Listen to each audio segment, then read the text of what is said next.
Hi friends, நான் தான் உங்கள் ரம்யா பேசுகிறேன். இன்றைக்கி நான் எதை பற்றி பேச போகிறேன்னா, ஃபோன் யூஸ் பண்ணுறாங்க பார்த்தீங்களா குழந்தைங்க, அதை பற்றி தான் நான் பேச போகிறேன். ஆக்சுவலி மொபைல் வந்து அடிக்ஷன்றது ரொம்ப மோசமானதுங்க. இப்போ வந்து பார்த்திங்கன்னா, இப்போ இருக்கிற பசங்க வந்து ரொம்ப ஃபோன் அடிக்ஷனால் ரொம்ப அக்ரெசிவாக இருக்காங்க. அவங்க வந்து சரியாக சாப்பிட மாட்டாங்க, சரியாக தூங்க மாட்டாங்க. அப்புறம் நைட்டெல்லாம் அழுதுகிட்டே இருப்பாங்க. இப்போ என்னோடய பையனுக்கு வந்து 2.5 வயசு ஆகுது. அவன் ஒரு வயசில் வந்து ஃபோன் யூஸ் பண்ண ஆரம்பித்தான். யூஸ் பண்ணி எங்களுக்கு தெரியும் அது யூஸ் பண்ணக்கூடாதுன்ட்டு. ஆனால் எங்களையும் மீறி ஃபோன் வந்து எங்கள் வீட்டில் எங்களோட பேரண்ட்ஸ் வந்து ஃபோன் வந்து இந்த கோகோ மெலன் அந்த மாதிரி சில கார்ட்டூன்ஸ்லாம் வச்சு கொடுப்பாங்க. அதனால் அவனும் சரி பார்ப்பான். சரி நாங்களும் சரி பார்க்குறான்னு சொல்லிட்டு நாங்களும் விடுவோம். அதுக்கப்புறம் போக போக தான் அதனால் வர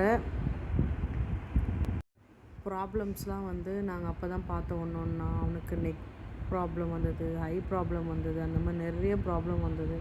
அதுலேருந்து எப்படி நாங்கள் ஓவர் கம் பண்ணுறதுன்னு சொல்லிட்டு நானும் என் ஹஸ்பண்டும் ரொம்ப ஃபீல் பண்ணோம்.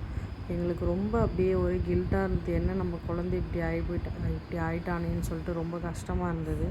அவன் வந்து பார்த்திங்கன்னா நைட்டெல்லாம் இப்போ நாங்கள் எல்லாம் தூங்கிட்டால் கூட அவன் என்ன பண்ணுவான், ஒரு 3 to 2 hours வரைக்கும் ஃபோனை யூஸ் பண்ணிகிட்டே இருப்பான். ஸ்க்ரால் பண்ணிகிட்டே இருப்பான். நைட்டு தூங்கும்போது கூட அவன் என்ன பண்ணுவான், கையை ஸ்க்ரால் பண்ணிகிட்டே இருப்பான். எங்களுக்கு அது ரொம்ப கஷ்டமாக இருந்ததுங்க. அதனால் நானும் என்னோடய ஹஸ்பண்ட்டை வந்து ஒரு முடிவு எடுத்தோம். அவன் முன்னாடி வந்து ஃபோன் வந்து நாங்கள் யூஸ் பண்ணவே கூடாதுன்னு சொல்லிட்டு, ப்ளஸ் நாங்கள் டாக்டர்கிட்ட கூட்டும்போது டாக்டர் தான் சொன்னார், நீங்களும் ஃபோன் யூஸ் பண்ணாதீங்க, குழந்தைக்கு ஃபோன் தராதீங்க அப்படின்னு.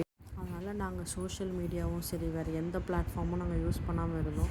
இன்ஸ்டாகிராம் எதுவுமே யூஸ் பண்ணாமல் இருந்தோம். ப்ளஸ் வந்து அவன் முன்னாடி கால்ஸ் கூட நாங்கள் பேச மாட்டோம். வெளியே போய் தான் நாங்கள் ஃபோனே பேசுவோம். நாங்கள் வந்து டாக்டர் வந்து இந்த மாதிரி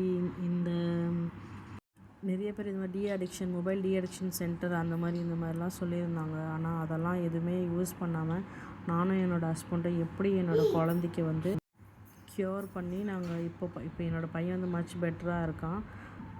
நாங்கள் என்னென்னலாம் வந்து யூஸ் பண்ணோன்றதை வந்து நாங்கள் என்னென்ன ஐடியாஸ்லாம் யூஸ் பண்ணோம். ப்ளஸ் 100% எங்களுக்கு அது ஒர்க் அவுட் ஆச்சு.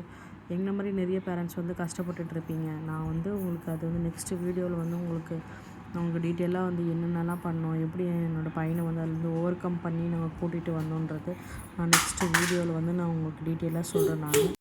உங்களுக்கும் கண்டிப்பாக யூஸ்ஃபுல்லாக இருக்கும்னு நான் நம்புகிறேன். ஓகே ஃப்ரெண்ட்ஸ், பாய். நெக்ஸ்ட் வீடியோவில் பார்க்கலாம்.